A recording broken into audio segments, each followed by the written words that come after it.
तो जब हम गुडविल एवरेज प्रॉफिट मेथड से निकालते हैं और हमें नॉर्मल एवरेज प्रॉफिट्स निकालने होते हैं, हमें प्रॉफिट्स गिवन होते हैं और हमें कुछ एडजस्टमेंट्स गिवन होती हैं एबनॉर्मल लॉसेस की, एबनॉर्मल गेन्स की। तो पहले हम नॉर्मल प्रॉफिट्स निकालते हैं, उसके बाद फिर जितने ईयर का परचेज होता है उतने ईयर का एवरेज करके जितने ईयर का एवरेज करना होता है उतने ईयर का एवरेज करके जितना ईयर परचेज होता है उससे इंटू करते हैं, तो हमारी गुडविल कैलकुलेट होकर आ जाती है। तो उसमें मैंने आपको लास्ट क्लास में कुछ एडजस्टमेंट्स वगैरह बताई थी। एक और देख लीजिए, उसमें ओपनिंग स्टॉक की क्वेश्चन में गिवन होता है opening stock is overvalued bye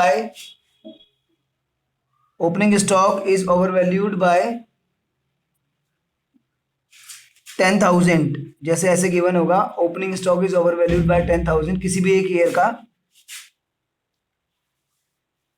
तो जब ओपनिंग स्टॉक ओवरवैल्यूड होगा तो उसका इम्पैक्ट जो है जिस ईयर में ओवरवैल्यूड है उस ईयर में पड़ेगा और उसके प्रीवियस ईयर में पड़ेगा।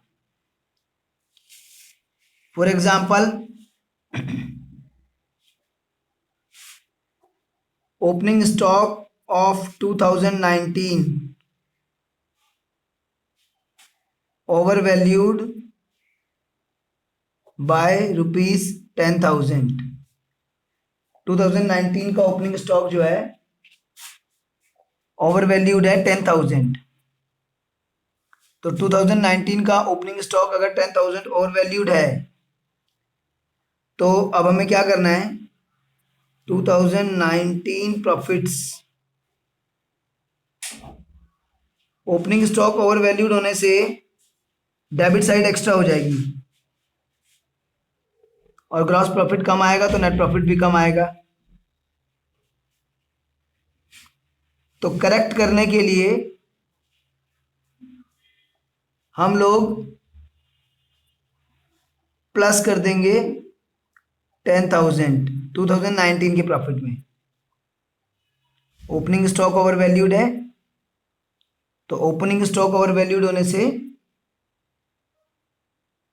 डेबिट साइड एक्स्ट्रा आएगी और प्रॉफिट्स हमारे इसलिए कम हो जाएंगे। तो करेक्ट करने के लिए प्रॉफिट्स को 10,000 बढ़ा दीजिए।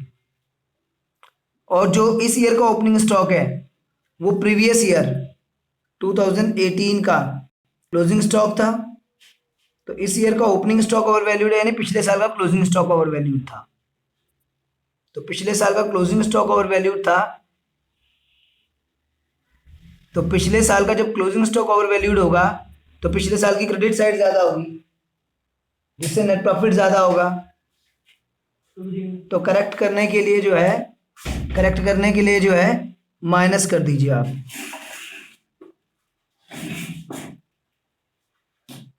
तो आपका जो है वो प्रॉफिट करेक्ट हो जाएगा। तो यानी ओपनिंग स्टॉक 2019 का ओवरवैल्यूड है तो उसका इफेक्ट 2019 के प्रॉफिट पे और 2018 के प्रॉफिट पे दिखाना है। 2019 के प्रॉफिट में 10,000 ऐड कर देना है क्योंकि ओपनिंग स्टॉक ओवरवैल्यूड होने से डेबिट साइड ज़्यादा हो गई, प्रॉफिट कम हो गया, और प्रॉफिट्स को करेक्ट करने के लिए हम उसमें प्लस कर देंगे। और 2018 का क्लोजिंग स्टॉक ओवरवैल्यूड होगा क्योंकि 2019 का ओपनिंग जो है वही है जो 2018 का क्लोजिंग है। तो क्लोजिंग स्टॉक ओवरवैल्यूड है यानी क्रेडिट साइड एक्स्ट्रा है। तो उसको करेक्ट करने के लिए हम लोग क्या करेंगे, उसको करेक्ट करने के लिए हम लोग माइनस कर देंगे 10,000 ताकि जो प्रॉफिट एक्स्ट्रा हुए थे वो सही हो जाए। ऐसे अगर क्लोजिंग स्टॉक ओवरवैल्यूड होगा, closing stock of 2019 overvalued by 10,000, तो क्लोजिंग स्टॉक ओवरवैल्यूड होगा तो इसका इफेक्ट 2019 में और नेक्स्ट ईयर में हम दिखाएंगे। तो 2019 के प्रॉफिट्स में हम माइनस कर देंगे 10,000, क्योंकि क्लोजिंग स्टॉक ओवर वैल्यूड होने से क्रेडिट साइड एक्स्ट्रा हो गई, प्रॉफिट एक्स्ट्रा हो गया, सही करने के लिए माइनस कर दो।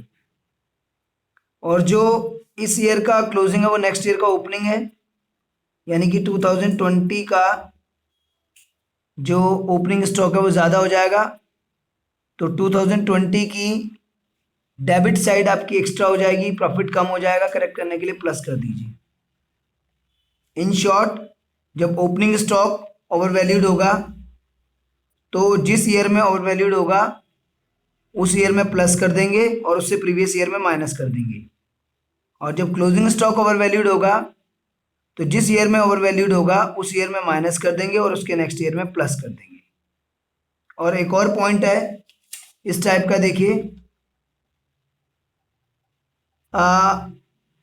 stock is overvalued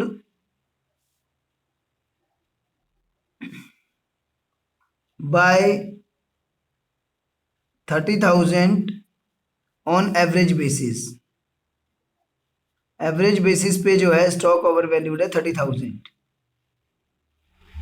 तो एवरेज बेसिस पे स्टॉक ओवर वैल्यूड है 30,000, तो इस केस में हम क्या करेंगे, माइनस कर देंगे 30,000 from each year profit, minus 30,000 from each year profits. एक आध क्वेश्चन में लिखा हुआ है कि 5,000 की मैनेजर रेम्युनरेशन देनी है हर साल, तो वो एवरी ईयर माइनस हो जाएगा।